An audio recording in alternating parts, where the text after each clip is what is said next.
nggak bisa bawa dong Mas Aidun. Jadi majelis ulama juga sudah itu siapa? Ya diambil haknya. Ya, hak urusan haji kan urusan umat Islam. Negara fasilitasi, begitu, bukan dananya diambil.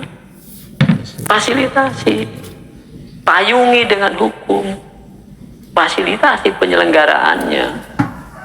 Keluarkan dananya dari majelis ulama untuk membiayai segala macam tatib pengeknya. Ya, nah dari situlah kan negara juga mendapatkan income dari proyek-proyek haji. Ya jangan diambil manajemennya, jangan diambil haknya. Ini haknya umat Islam yang ada di majelis ulama. Lah majelis ulamanya nggak jelas kerjanya jadinya kan. Dia ambil alih juga oleh pemerintah.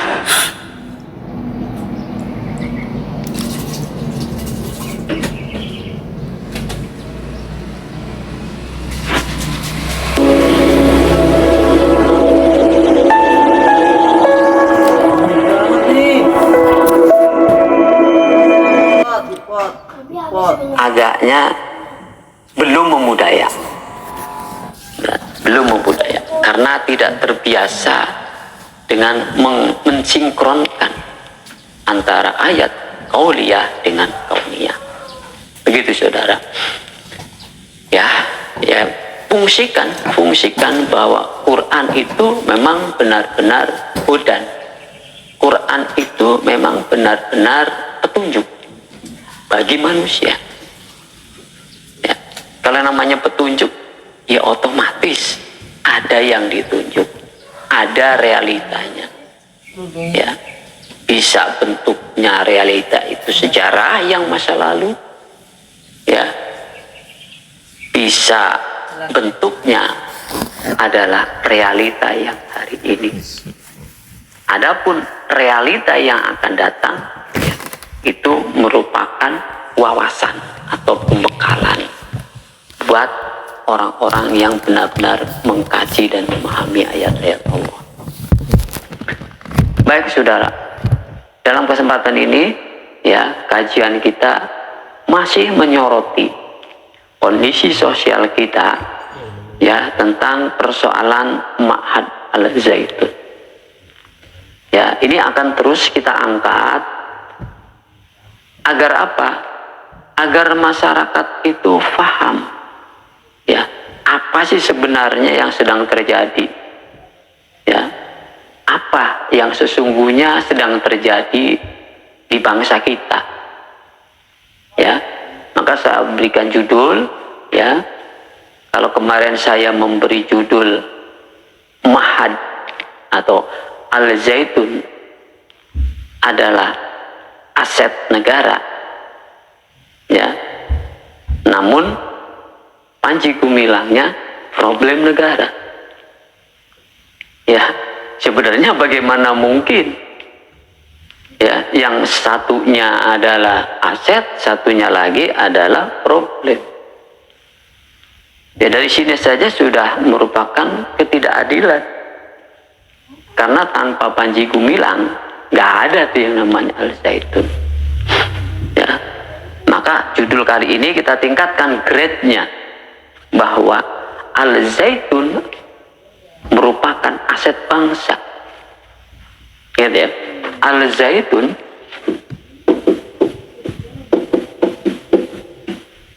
aset bangsa. Grade-nya naik. Ya. Al-Zaitun aset bangsa. Ya. Pembuka peradaban baru. Pembuka peradaban baru yang bersifat global. Ya. Jadi Al-Zaitun ini pembuka peradaban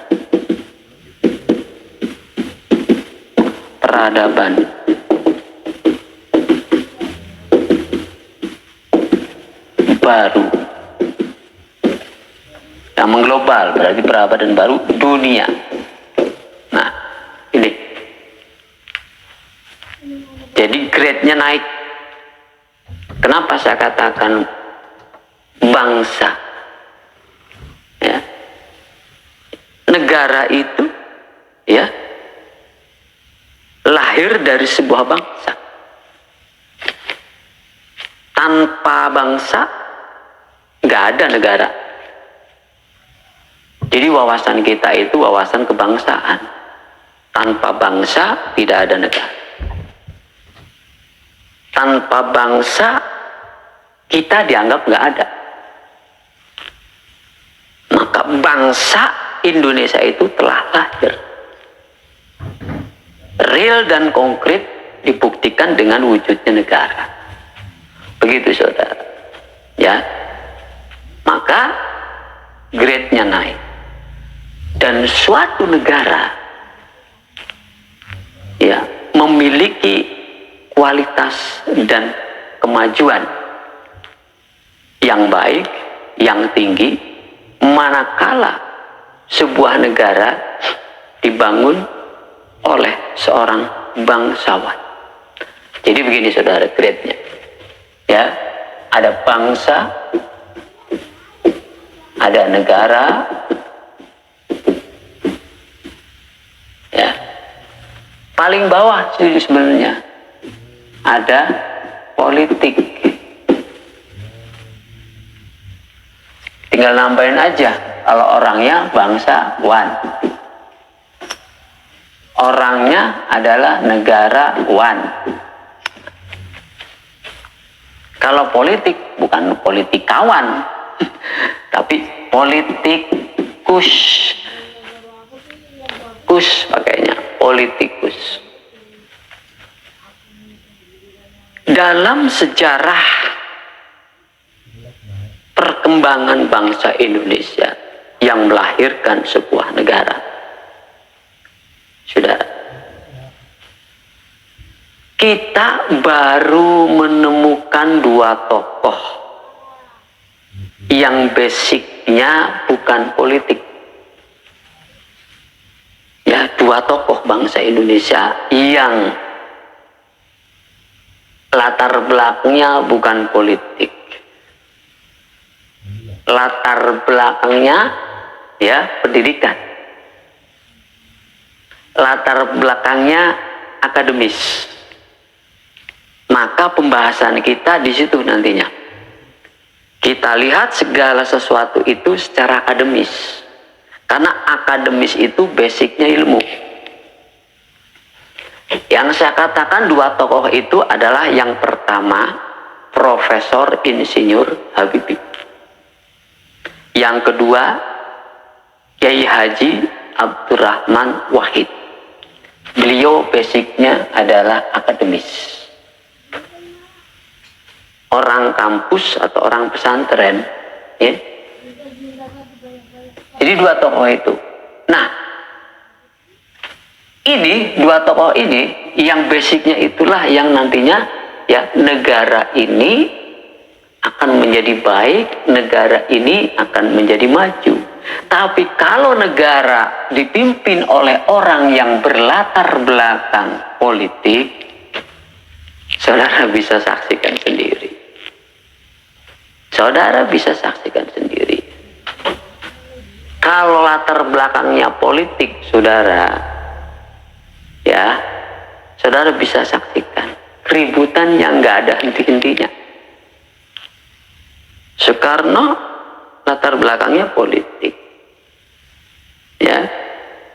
Soeharto militer latar belakangnya, tapi dia berpolitik. Ya. Baru kemudian ganti B.J. Habibie. Latar belakangnya adalah teknokrat. Nah, dia buka ya pendidikan. Ya sebentar.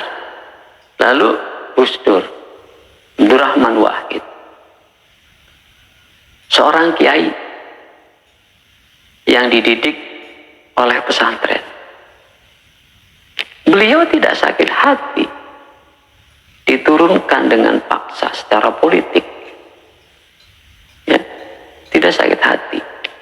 Jadi sebenarnya seorang pemimpin negara kalau latar belakangnya adalah institusinya adalah pendidikan, itu negara akan maju, saudara. Ya, negara akan maju. Kalau ini saling menjatuhkan, otomatis, karena dia akan mempertahankan posisinya di dalam kekuasaan. Maka disinilah banyak kepentingan. Kalau negara dipimpin oleh seorang yang berlatar belakang politik, otaknya dipenuhi dengan taktik dan strategi bagaimana mempertahankan status quo-nya, kekuasaannya. Jadi kalau tidak berpihak kepada rakyat, ya wajar, memang benar yang namanya politik itu berpihak kepada kepentingan. Silakan saudara ambil pemimpin yang latar belakangnya ini, silakan, tapi jangan harap yang namanya kesejahteraan, yang namanya kemakmuran, yang namanya keadilan sosial bagi seluruh rakyat Indonesia nggak akan tercapai. Cita-cita itu nggak akan tercapai. Catat omongan saya, pasti tidak tercapai.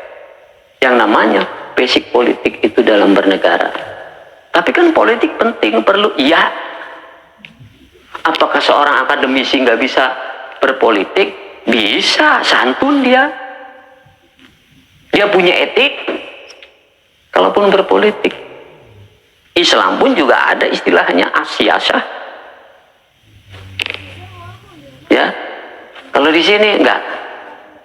Saya jamin nggak akan ada kemakmuran dan saya jamin tidak akan ada kemajuan. Karena hari-harinya, minggu-minggunya, bulan-bulannya, tahun-tahunnya adalah bagaimana mempertahankan status quo-nya. Ya, nggak akan pikirin rakyat, nggak akan pikirin bangsa, nggak. Lain soal kalau yang lahir dari basic ini, seorang bangsawan, seorang negarawan. Coba lihat kebijakan Gus Dur kemarin. Sudah mulai ditelurkan sebenarnya perdamaian-perdamaian itu. Coba aja buka jalur bagaimana supaya ada hubungan dengan Israel. Itu sudah ada. Tapi kan karena masyarakat, rakyat tidak ada yang setuju. Ya sudah, akhirnya begitu. B.J. Habibie buka keran lebar. Yang tadinya tersekat-sekat, banyak portal untuk kebebasan, dibuka kerannya oleh B.J. Habibie, sehingga muncul apa yang disebut zaman reformasi kebebasan. Ya, jadi ciri kemajuan sebuah bangsa, ciri kemajuan sebuah negara, maka dipimpin oleh seorang negarawan atau bangsawan. Seorang bangsawan sangat mampu memahami bangsanya. Ya, di situ saudara. Nah, karena bangsawan itu memahami bangsa, bukan memahami golongan tertentu. Jadi syarat hidup damai itu pahami bangsanya, bukan pahami golongannya, bukan pahami kepentingannya. Ya, kan sudah clear, sudah sepakat. Ya, merupakan sudah, kalau mau disebut jumhur, sudah jumhur, dia sudah ijma bahwa sepakat negara Indonesia, negara Republik Indonesia ini adalah negara yang berbasis kebangsaan, negara bangsa, bukan negara agama. Jadi nggak boleh salah satu agama yang ada di Indonesia ini menjadi mendominasi. Walaupun penduduknya banyak umat Islam, itu tidak boleh mendominasi di dalam kekuasaan. Jadi kekuasaan itu harus didominasi oleh bangsa, oleh negara, bukan oleh golongan. Ya. Nah, maka dengan demikian, perhatikan ya, ini saya pahamkan kepada umat, saya pahamkan kepada saudara-saudara yang selama ini pemahamannya itu sudah tidak tepat tentang istilah agama. sudah melenceng dari relnya. Ingat, saya pahamkan secara akademisi ini, bukan secara politik atau bukan secara kepentingan golongan, bukan. Agama ini tidak dikenal di dalam Islam, nggak dikenal. Ya, agama bukan terjemahan dari din. Ya, ad-din. Ya, agama, perhatikan, agama bukan terjemahan dari din. Din tidak bisa diterjemahkan secara literal. Din bisa dipahami secara ta'rif, definisi. Paham itu saudara? Jadi din diartikan agama, itu salah. Agama sendiri juga ya bukan bahasa Arab. Bukan bahasa Arab. Lihat Kamus Besar Bahasa Indonesia KBBI, di sana ditemukan istilah agama. Ya. Di dalam kamus KBBI itu tidak, ya, diartikan tidak. Gama kacau. Kacau. Ya. Jadi orang beragama supaya tidak kacau, begitu kan maksudnya. Orang beragama supaya tidak kacau, makanya orang itu mesti beragama sehingga tidak kacau gitu. Agama sendiri kalau mau ditelusuri, kata sebagian pendapat adalah berasal dari bahasa Sanskerta. Itu kan pemahaman Anda kan, bahwa agama tidak, agama kacau. Dimaksudkan supaya tidak kacau, orang harus beragama, orang mesti beragama. Karena bangsa kita adalah bangsa yang bertuhan. Oleh karenanya, ambillah salah satu dari agama yang diyakini, yang dipercayai, yang diakidahi. Silakan ambil kebebasan untuk memilih agama. Makanya supaya tidak kacau, beragamalah, gitu kan? Supaya tidak kacau. Itu begitu konsepnya agama. Nah, bahasanya nggak dikenal. Di Islam nggak ada istilah agama, yang ada din. Ya. Coba nih ahli bahasa, bener nggak kalau menanyakan seseorang, hal anta dinul Islam, kalau diartikan, apakah anda beragama Islam? Bener nggak tuh kalimat itu? Nah, sedangkan yang satunya lagi, hal anta muslim, apakah anda seorang muslim? Mana kaidah yang benar? Ya. Mana kaidah yang benar nih? Coba ahli bahasa Arab. Hal anta muslim, hal anta yahud, hal anta nasara, hal anta majus. Itu bahasa Arab. Kalau ini hal anta dinul Islam, apakah anda beragama Islam? Secara bahasa Arab, silakan. Itu terdengarnya juga janggal, saudara. Coba saudara ke Arab, ya, ngomong, nanya ke orang Arab di sana, hal anta dinul Islam, pasti diketawain. Karena itu bukan menanyakan seseorang. Hal anta itu menanyakan orang, sedangkan dinul Islam itu bukan orang. Kalau yang hal anta muslim baru nanyain orang, apakah anda seorang muslim? Apakah anda seorang Yahudi? Apakah anda seorang Majusi? Apakah anda seorang Nasrani? Kan begitu. Nah, yang benar kan yang ini. Hal anta muslim? Hal anta Yahud? Dia jawab, hal anta muslim? Naam, ya, saya muslim. Hal anta Yahud? La. Hal anta Nasara? La. Hal anta Buddhis dan sebagainya. Nah, dari bahasa itu saja saudara sudah janggal kan? Hal anta di Nurul Islam nggak ada itu kalimat seperti itu, artinya salah.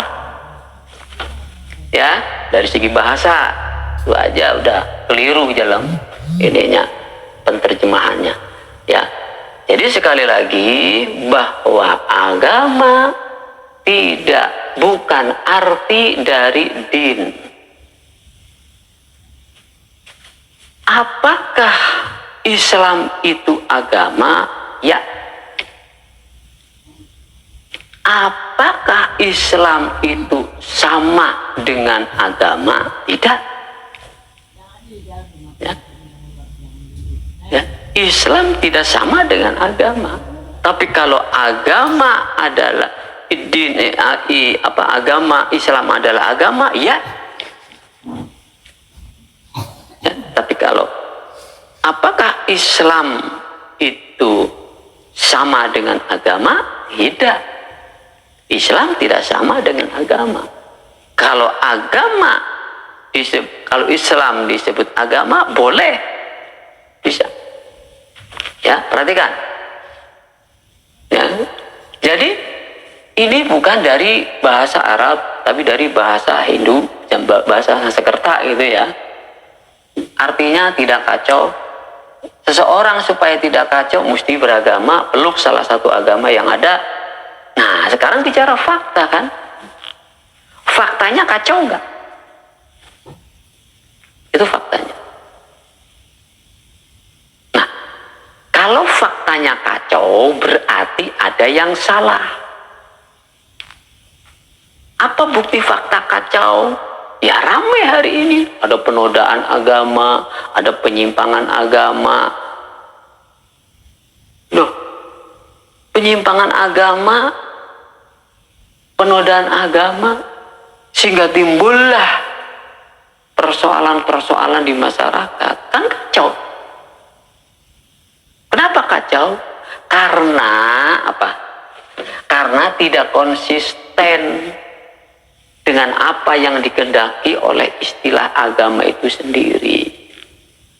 Ya. Jadi yang dikehendaki oleh konsep agama itu supaya tidak kacau, masing-masing agama berdiri di relnya masing-masing. Nah, tidak boleh saling intervensi. Jika terjadi intervensi, ya seperti sekarang ini, internalisasinya di agama yang bersangkutan. Katakan yang bermasalah di sini ada di dalam kubu Islam, agama Islam, maka internalisasinya ada di sana. Penyelesaiannya bukan di pengadilan. Ya, nah ini repotnya. Karena di pengadilan jadi masalah. Semestinya internalisasinya supaya tidak kacau adalah di agamanya masing-masing. Yang bermasalah agama apa? Atau yang dipermasalahkan di agama mana? Di agama Hindu, ya di Hindu diselesaikan. Yang bermasalah di agama mana? Di agama Kristen, ya di agama Kristen itu sendiri diselesaikan. Yang bermasalah di agama apa? Di agama Islam, ya agama Islam itulah penyelesaiannya. Itu nanti tidak kacau. Ya, begitu saudara, supaya tidak kacau kan nyatanya kacau. Nah ini karena terjadi ya saling intervensi baik antar agama maupun sesama agama, ditambah kisruh lagi negara ikut-ikutan. Agama sudah punya undang-undang dasar pasal 28, 29. Ini sebenarnya ya sudah merupakan hukum undang-undang dasar yang tepat. Ya, hukum undang-undang dasar yang tepat ini untuk apa? Melindungi supaya tidak terjadi kekisruhan tadi, bukan mengadili. Lah kalau turunannya ke sini jadi ngadilin, ya, maka tambah kisruh. Sudah antar sesama agama terjadi masalah-masalah dalam sosial, dalam soal-soal keagamaan. Kemudian di dalam internal keagamaannya masing-masing juga punya permasalahan juga. Ditambah lagi negara ikut-ikutan menelurkan pasal-pasal itu. Kan kacau jadinya. Jadi sudah menyalahi konsep keagamaan. Kan begitu. Ya agama ya agama, sudah urusannya dengan Allah, dengan vertikalnya, dengan Tuhan. Tuhan mereka masing-masing, Tuhan kita Allah, ya sudah. Kan gitu. Lalu negara urusannya sosial, politik, pendidikan, ekonomi dan sebagainya. Itu urusan sosial. Jadi urusan agama adalah vertikal, urusan sosial adalah negara. Ya, ini urusan sosial nih, negara, dan ini adalah urusan vertikal sini. Ini urusan sosial adalah negara yang mengambil alih. Jadi negara mengambil alih, bukan mengambil alih ya, memang hak negara adalah urusannya sosial, politik, budaya, pertahanan dan sebagainya. Nggak ada urusan negara itu dengan agama, nggak ada, kecuali pasal 28 dan 29 itu. Hanya itu saudara, arenanya, lapangannya, sosialnya itu adalah negara, lapangan keagamaannya itu adalah ya agama. Di pasal 29, 89 saja cukup di situ mainnya. Begitu. Nah, nanti kalau ada syariat masuk ke dalam ekonomi syariah, bank syariah, nah itu udah mulai itu intervensi lagi. Nah, yang namanya bank syariah ataupun ekonomi syariah, ya apalagi pokoknya yang berkaitan dengan syariah itu wewenangnya MUI. Ini MUI kadang-kadang udah nggak tahu lagi cara kerjanya nih. MUI ini ngurusnya adalah tentang Islam saja. Jadi apa yang terjadi di dalam keagamaan Islam itu MUI punya kewenangan untuk membimbing, membina, mengarahkan umat sesuai dengan koridor keagamaan, sesuai dengan fikih-fikih yang dipahami, arahkan di situ. Ada penyimpangan, panggil atau datang. Jangan justice dulu, panggil dulu atau datangi dulu. Pengaduannya banyak dari masyarakat. Ini ada aliran sesat begini ya. MUI bijak dulu. Jangan ikut statementnya masyarakat. Masyarakat ini awam, sifatnya umum, nggak sama pendapatnya. Nah, majelis ulama punya kewenangan apa? Membina. Cara membina bagaimana? Jangan menyakiti dulu. Ya, mau sesatnya kayak apapun istilahnya, jangan sakiti dulu. Datangi, panggil, nasihati, kalau dia salah nasihati, arahkan, bina. Setelah dicek, nah ternyata ini banyak penyimpangannya, ini nggak punya dalil, nggak punya dasar tentang keislaman. Semua dalilnya lemah, semua argumentasinya lemah, berarti Anda keliru. Nih perbaikannya begini, bina orang itu, sehingga nggak pada muncul tuh saudara. Ya, MUI kan sudah punya daftar nih, aliran sesat itu banyak sekali. Ya aliran sesat itu kalau mau diomongin ya semua orang punya pendapat tentang ajaran. Apakah mampu ribuan orang mempunyai pendapat kemudian mau dihakimi, ya nggak bisa. Hah? Yang ada bukan dihakimi, dibina. Tugas majelis ulama membina umat, bukan menjustis umat, saudara. Ya, bijak dulu, jangan ikuti suara masyarakat. Ikuti suara masyarakat, ya sudah. MUI kalau di situ nggak punya prinsip sebagai pembimbing, sebagai pengarah. Itu tugas Anda, bukan menjustis, tapi bimbing dan arahkan, dialogkan. Ya, disitulah nantinya orang yang dituding oleh masyarakat, ya bukan oleh MUI, yang dituding oleh masyarakat sesat, yang dituding oleh masyarakat menyimpang, itu Anda sendiri bisa memahami nanti setelah dikonfirmasikan. Saya ada pengaduan begini, bagaimana menurut saudara? Kan begitu. Itu mestinya yang dilakukan. Itu namanya majelis ulama bekerja sesuai dengan koridornya. Terus kemudian negara intervensi. Yang namanya label halal itu haknya majelis ulama. Ya, jangan diambil alih oleh negara. Yang namanya haji juga semestinya itu haknya majelis ulama, bukan haknya negara. Negara hanya memberikan perlindungan, keamanan, dan memfasilitasi orang beribadah kepada agamanya masing-masing, termasuk Islam. Itu tugas negara, bukan mengambil haknya umat. Ingat, dana haji itu kalau mau diambil haknya, hak majelis ulama. Bank-bank syariah juga haknya ini, haknya majelis ulama. Biarkan ulama mengelola kemandiriannya. Tugas beliau para majelis ulama itu adalah membimbing, mengarahkan umat. Berapa banyak DKM, Dewan Kemakmuran Masjid, kalau dikelola oleh majelis ulama dengan baik, dengan benar, insya Allah akan terjadi kemakmuran di umat.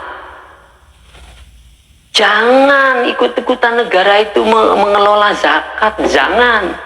Itu urusan agama.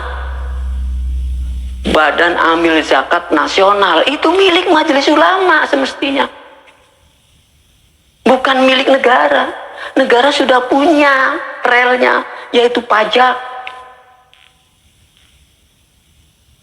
Dari seluruh bangsa Indonesia itu, ya, dana-dananya itu adalah hak negara untuk mengambil pajaknya, perusahaan-perusahaan besar itu.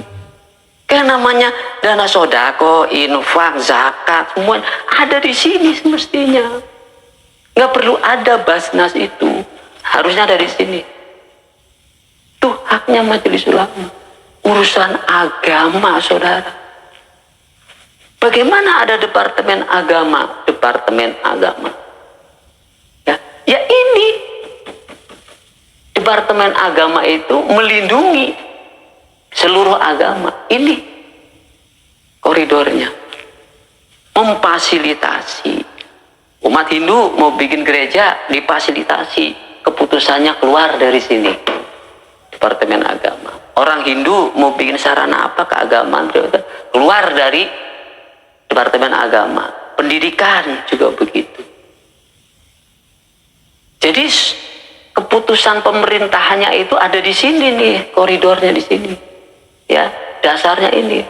Nah, sedangkan teknik dan amaliyahnya tuh ini yang pegang majelis ulama.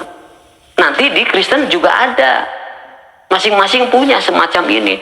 Nah, ini sebenarnya mestinya dirubah nih, jangan MUI, majelis, ya, ulama Islam, begitu, majelis ulama Islam. Jangan Indonesia lagi, ya, karena memang ini juga udah di Indonesia secara otomatis. Ya, maka cari rumah makan Padang tuh nggak ada di Padang, adanya di Jakarta.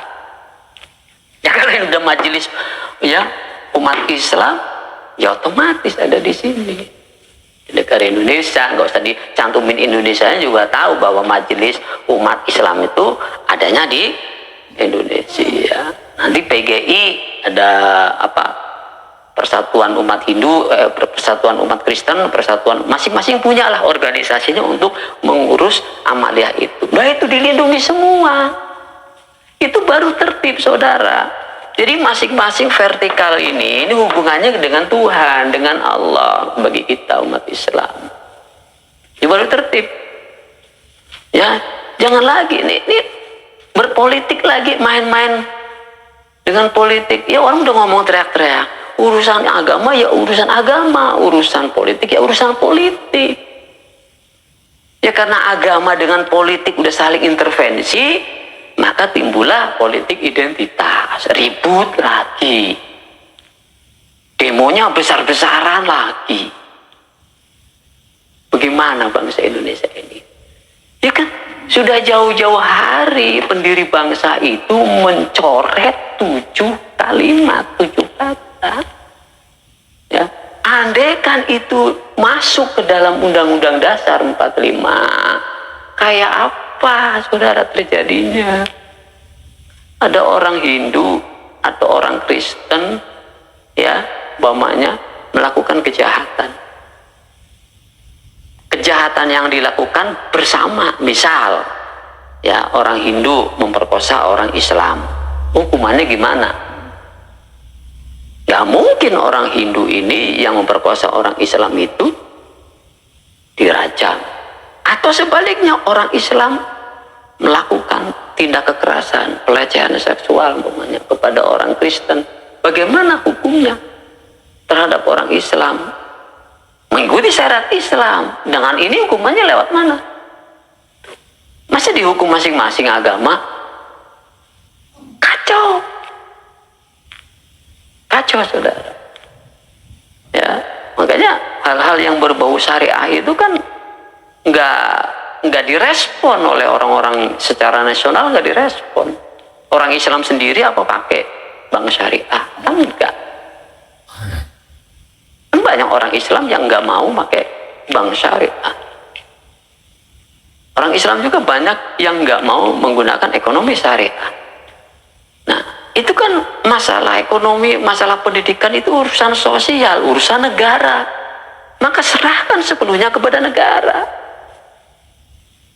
Ya, kalau syariat itu adalah urusan Islam, ya mainnya di sini di Majelis Ulama.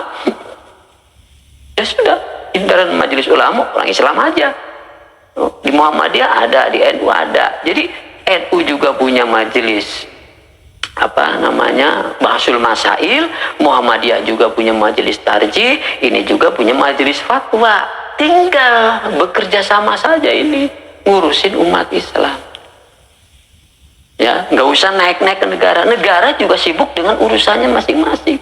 Negara mengurusi masalah ekonomi, pendidikan, politik dan lain sebagainya.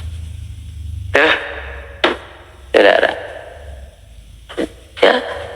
Jadi Majelis Ulama juga sudah ya diambil haknya.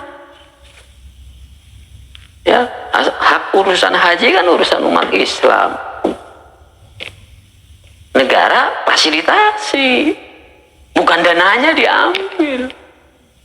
Fasilitasi, payungi dengan hukum, fasilitasi penyelenggaraannya, keluarkan dananya dari Majelis Ulama untuk membiayai segala macam tatip pengeknya.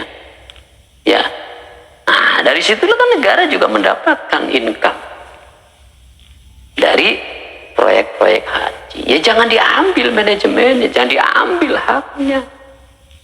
Ini haknya umat Islam yang ada di Majelis Ulama. Lah Majelis Ulamanya nggak jelas kerjanya jadinya kan, nggak karu-karuan jadinya, nyelidikin orang, ya kan, mencari-cari kesalahan orang, disimpulkan sendiri, ajukan ke pengadilan. Wah, nggak benar saudara, kacau jadinya tuh. Ya, nah ini akibat memahami agama salah terap. Karena urusan agama nggak bisa diganggu gugat bahwa itu urusan vertikal, urusan sosial, urusan horizontal, urusan negara. Nah, kalau sudah saling intervensi, maka akhirnya umat Islam berdiri di dua sampan. Satu masalah agama, satu masalah sosial.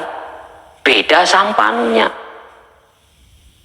Akibatnya apa? Yang sampan satunya jalan ke kiri, sampan yang satunya jalan ke kanan.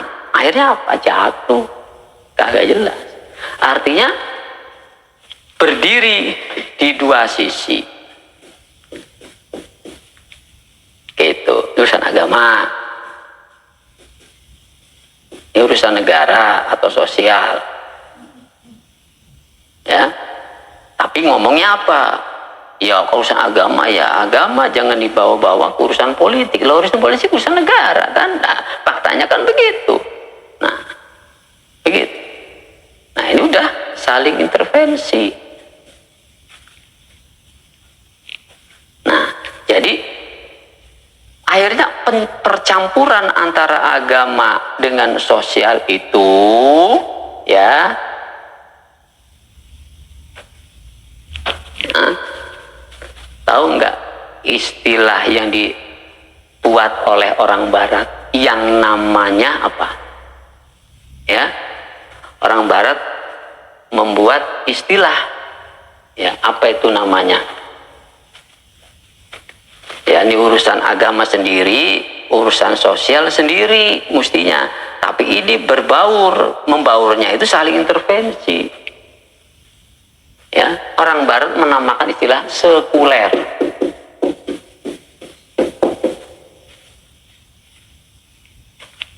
Sekulerisasi. Sekuler itu percampuran. Ya. Berganda istilahnya, berganda. Agama yes, sosial yes, nyampur. Nyampurnya bukan nyampur damai, nyampurnya nyampur saling intervensi. Jadi yang sekuler itu siapa sebenarnya? Kalau orang Barat itu nggak ngomongin agama, meskipun dia mengatakan bahwa kepada Tuhan kami percaya, in good we trust. Itu Amerika begitu. Ya, bukan nggak percaya, dia percaya kepada adanya Tuhan, pada adanya Allah. Yang Kristen, yang agama-agama itu ya sudah. Tapi nggak pernah urusan agama itu mengintervensi kepada kehidupan sosial, ekonomi, pendidikan. Makanya, jadi siapa sebenarnya yang sekuler itu? Kalau dia jelas, ya negara aja udah. Ya agama ya udah, agama nggak pernah disinggung-singgung. Negara Eropa itu begitu.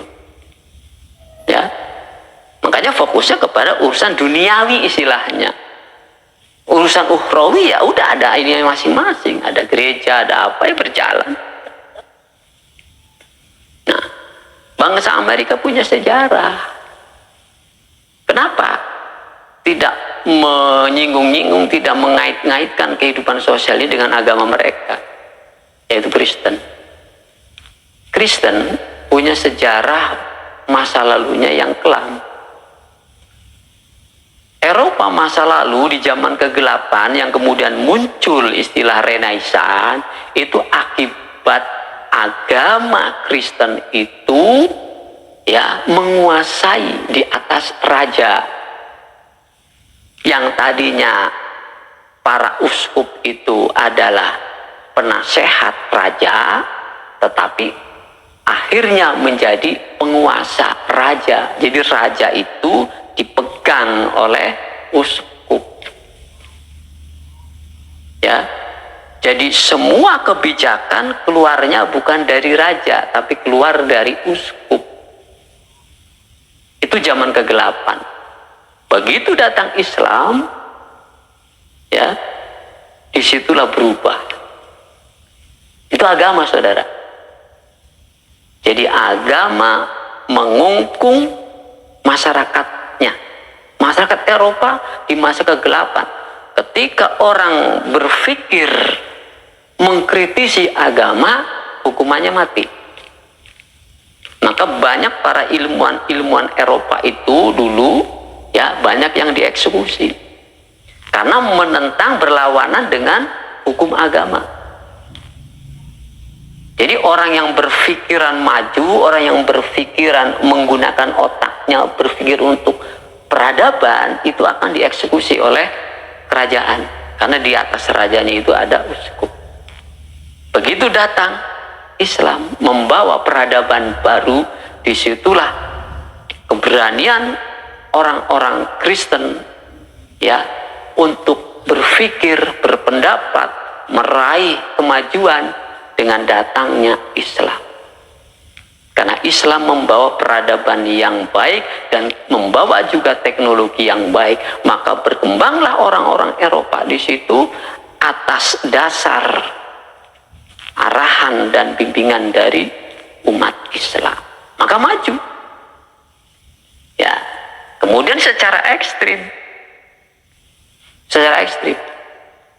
Jadi gereja hanya diberikan wewenang, ya, uskup dan keagamaan hanya diberikan wewenang di dalam gereja saja, urusan masalah keagamaan saja, tidak boleh masuk ke ranah sosial, maju di situ. Nah, hal itu, ya. Dianggapnya bahwa agama ini adalah belenggu sosial oleh orang Eropa. Yaitulah disebut zaman Renaissance, zaman kebangkitan Eropa. Dari mana motornya? Dari umat Islam, dari Islam. Tapi dendamnya kepada Islam itu gak hilang. Dia hanya mengambil manfaat kemajuan teknologinya, tapi dia tidak mengambil si sosialnya dari Islam itu sendiri, karena dia masih menyimpan dendam dengan waktu perang salib, terus aja masih. Maka Islam dilumpuhkannya supaya apa? Supaya jangan bermain di sosial, mainnya di agama. Dilumpuhkan sama seperti dia melumpuhkan agama Kristen. Ya, biarkan kumpulan para uskup, para rahib, para kiai untuk membahas masalah agama saja. Jangan membahas masalah sosial. Gitu. Nah, karena Indonesia menggunakan istilah agama,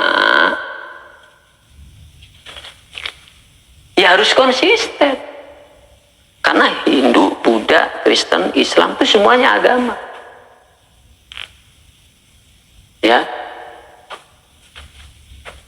Maka Islam itu agama, ya, tapi Islam itu ya tidak sama dengan agama.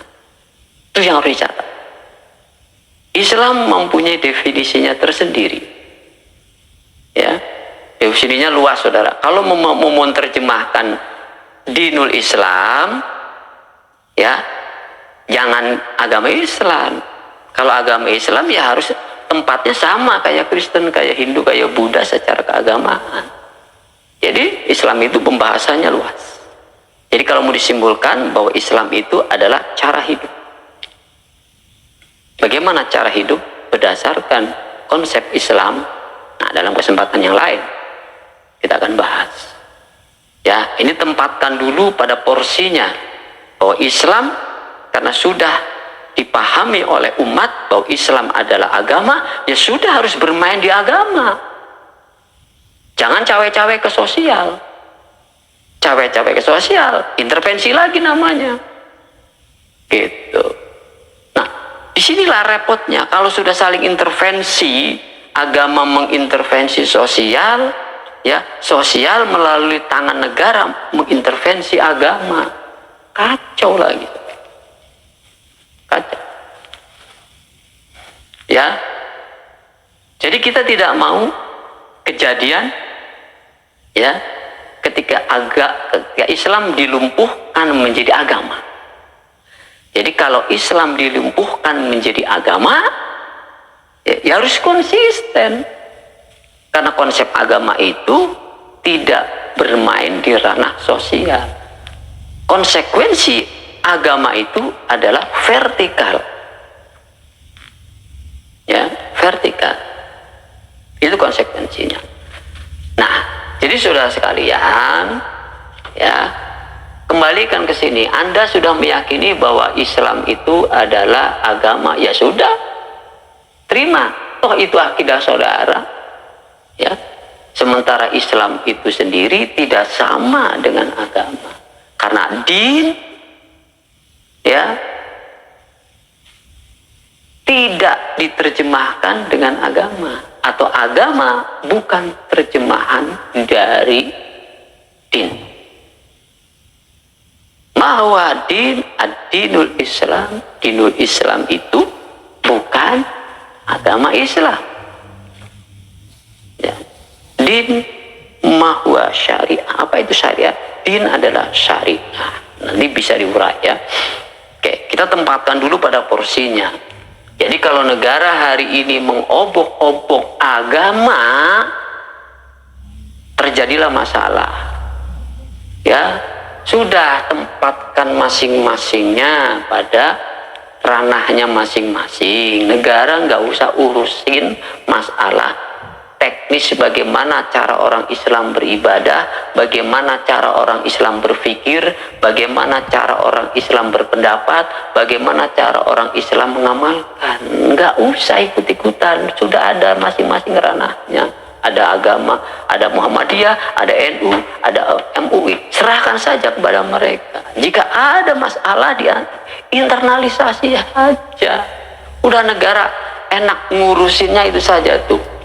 Bagaimana membangun ekonomi, bagaimana membangun pendidikan, bagaimana membangun teknologi, bagaimana mensejahterakan masyarakat. Itu saja saudara, negara itu nggak usah cawe-cawe urusan agama. Cukup lindungi saja dengan pasal 28, 29. Buang itu pasal 156. Buang, saya katakan.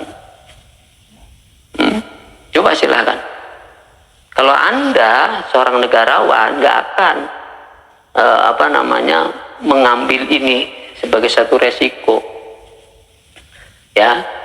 Makanya yang bisa mensejahterakan bangsa rakyat hanyalah orang-orang yang berjiwa bangsawan, orang-orang yang bisa berjiwa negarawan. Seorang politikus nggak akan mampu mensejahterakan rakyatnya.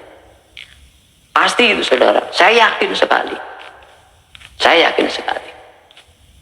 Kalau negara didominasi oleh para politikus, Anda bisa saksikan sendiri. Berapa banyak para koruptor itu basicnya ini. Pasti. Itu permasalahan besar. Nah, gak percaya?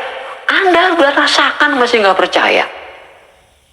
Kan aneh, sudah dirasakan betapa pahit getirnya perekonomian Indonesia,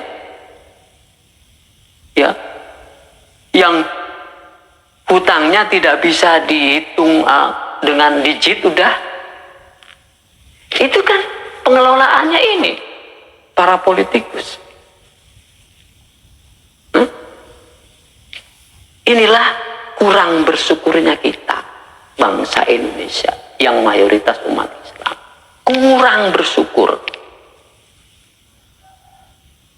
Maka wujudnya ini, negara dipimpin oleh para politikus, itu wujud kita kurang bersyukurnya umat Islam. Oke saudara, sementara ini aja dulu cukup ya. Nanti selanjutnya kita kaji berdasarkan ayat-ayat Al-Quran.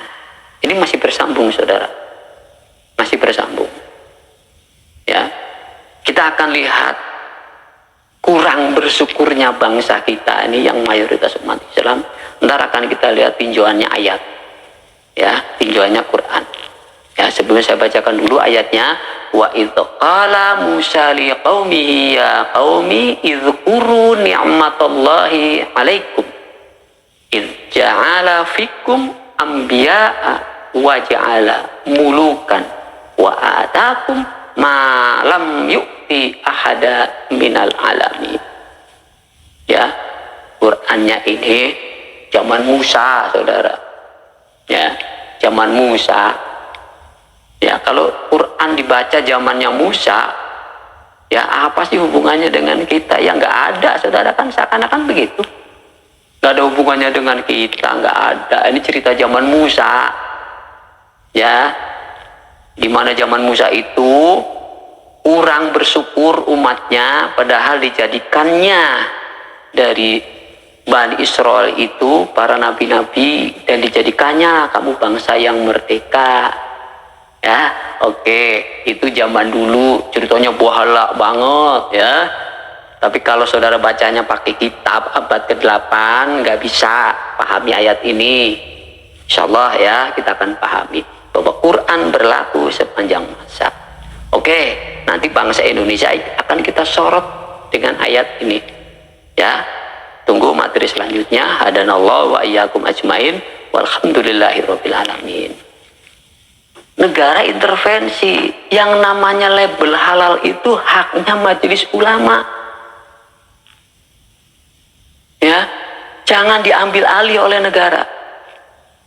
Yang namanya haji juga semestinya itu haknya majelis ulama, bukan haknya negara. Negara hanya memberikan perlindungan, keamanan, dan memfasilitasi orang beribadah kepada agamanya masing-masing, termasuk Islam. Itu tugas negara, bukan mengambil haknya umat. Ingat, dana haji itu kalau mau diambil haknya, hak majelis ulama. Bank-bank syariah juga haknya ini, haknya majelis ulama. Biarkan ulama mengelola kemandiriannya. Tugas beliau para majelis ulama itu adalah membimbing, mengarahkan umat. Berapa banyak DKM, Dewan Kemakmuran Masjid, kalau dikelola oleh majelis ulama dengan baik, dengan benar, insya Allah akan terjadi kemakmuran di umat. Jangan ikut-ikutan negara itu mengelola zakat, jangan. Itu urusan agama.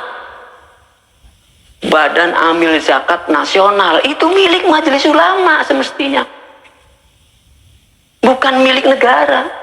Negara sudah punya relnya, yaitu pajak.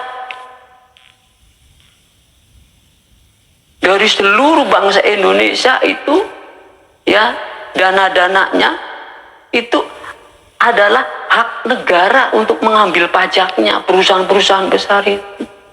Kayak namanya dana sodako, infak, zakat, semua ada di sini semestinya. Nggak perlu ada Basnas itu, harusnya ada di sini.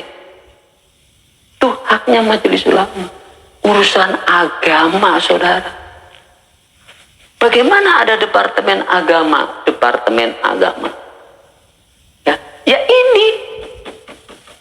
Departemen agama itu melindungi seluruh agama. Ini koridornya. Memfasilitasi. Umat Hindu mau bikin gereja, difasilitasi.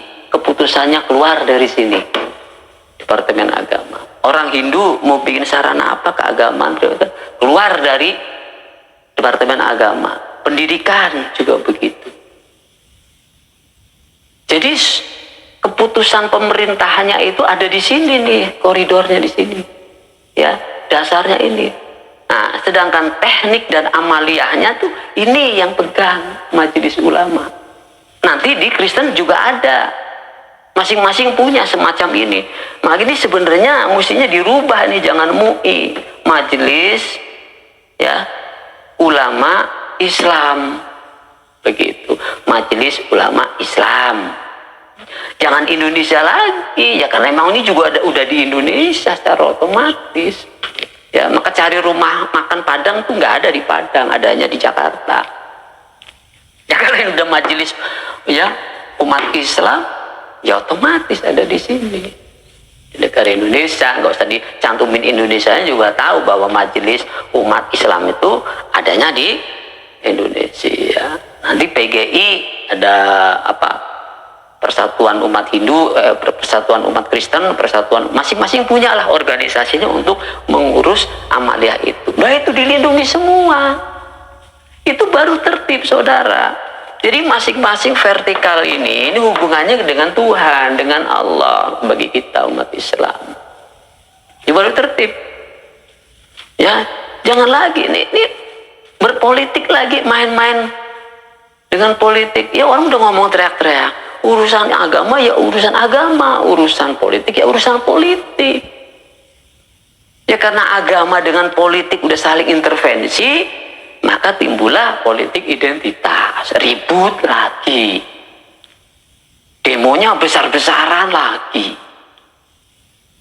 Bagaimana bangsa Indonesia ini?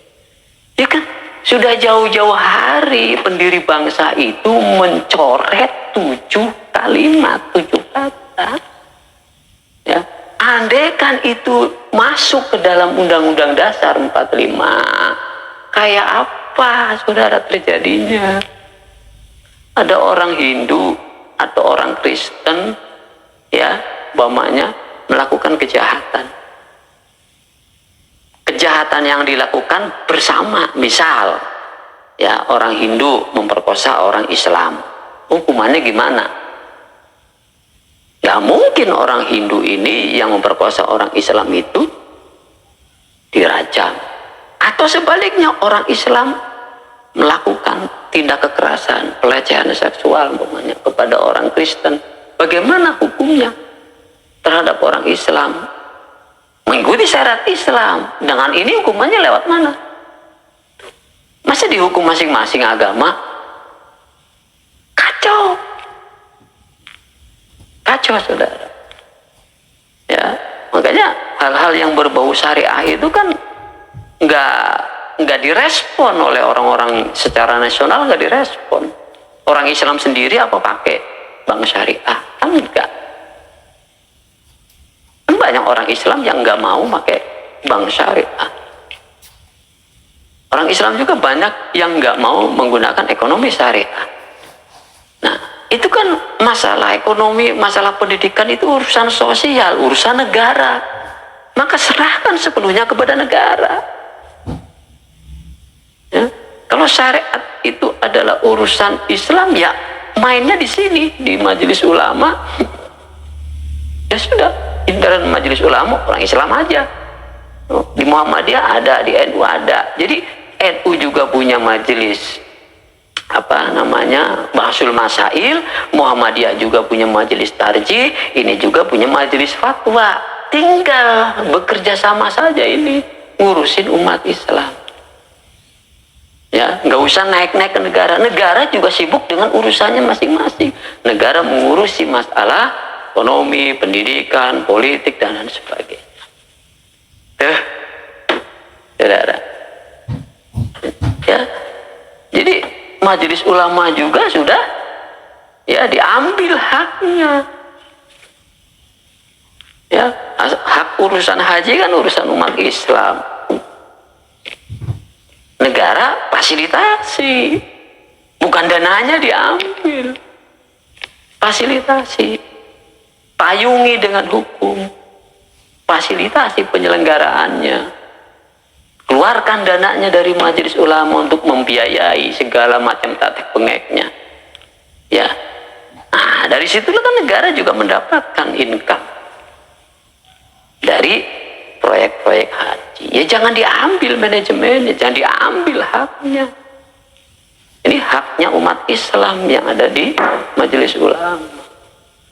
Lah majelis ulamanya nggak jelas kerjanya jadinya kan. Nggak karu-karuan jadinya, nyelidikin orang, ya kan, mencari-cari kesalahan orang, disimpulkan sendiri, ajukan ke pengadilan. Wah, nggak benar saudara, kacau jadinya tuh. Ya, nah ini akibat memahami agama salah, terap.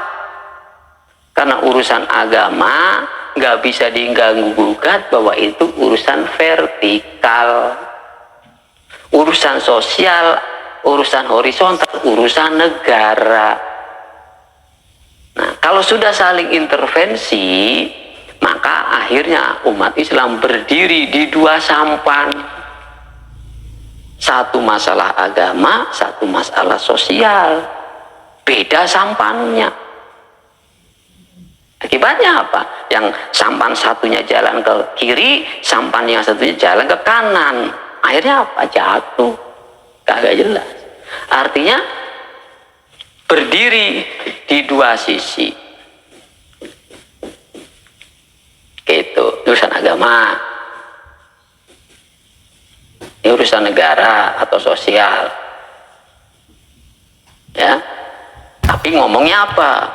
Ya kalau urusan agama, ya agama jangan dibawa-bawa ke urusan politik. Lah urusan politik urusan negara kan. Nah, faktanya kan begitu. Nah, begitu. Nah, ini udah saling intervensi.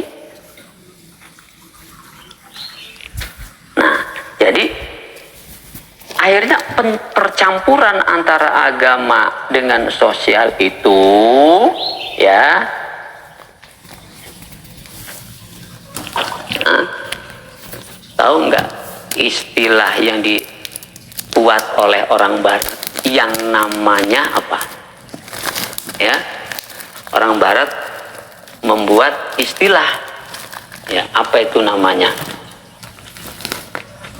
Ya, ini urusan agama sendiri, urusan sosial sendiri mestinya.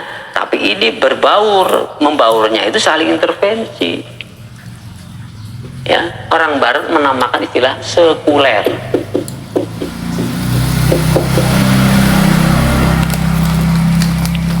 Sekulerisasi. Sekuler itu percampuran. Ya. Berganda istilahnya, berganda. Agama yes, sosial yes, nyampur.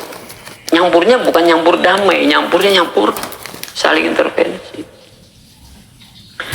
Jadi yang sekuler itu siapa sebenarnya? Kalau orang Barat itu nggak ngomongin agama, meskipun dia mengatakan bahwa kepada Tuhan kami percaya, in good we trust. Itu Amerika kan begitu. Ya, bukan nggak percaya, dia percaya kepada adanya Tuhan, pada adanya Allah. Yang Kristen, yang agama-agama itu ya sudah. Tapi nggak pernah urusan agama itu mengintervensi kepada kehidupan sosial, ekonomi, pendidikan. Makanya, jadi siapa sebenarnya yang sekuler itu? Kalau dia jelas, ya negara aja udah, ya agama ya udah agama, nggak pernah disinggung-singgung. Ke negara Eropa itu begitu. Ya, makanya fokusnya kepada urusan duniawi istilahnya. Urusan ukhrawi ya udah ada ini masing-masing, ada gereja, ada apa ya berjalan. Nah, bangsa Amerika punya sejarah. Kenapa tidak menyinggung-nyinggung, tidak mengait-ngaitkan kehidupan sosialnya dengan agama mereka, yaitu Kristen. Kristen punya sejarah masa lalunya yang kelam. Eropa masa lalu di zaman kegelapan yang kemudian muncul istilah Renaissance itu akibat agama Kristen itu ya menguasai di atas raja. Yang tadinya para uskup itu adalah penasehat raja, tetapi akhirnya menjadi penguasa raja. Jadi raja itu dipegang oleh uskup. Ya. Jadi semua kebijakan keluarnya bukan dari raja, tapi keluar dari uskup. Itu zaman kegelapan. Begitu datang Islam, ya, disitulah berubah. Itu agama, saudara. Jadi agama mengungkung masyarakatnya. Masyarakat Eropa di masa kegelapan.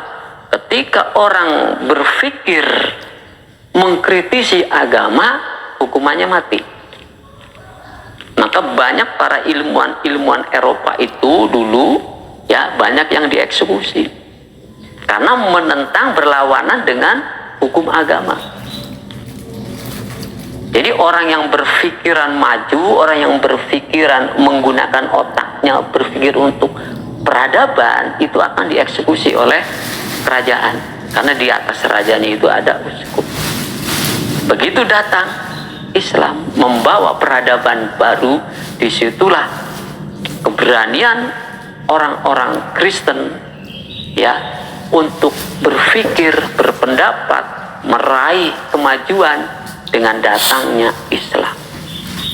Karena Islam membawa peradaban yang baik dan membawa juga teknologi yang baik, maka berkembanglah orang-orang Eropa di situ atas dasar arahan dan bimbingan dari umat Islam.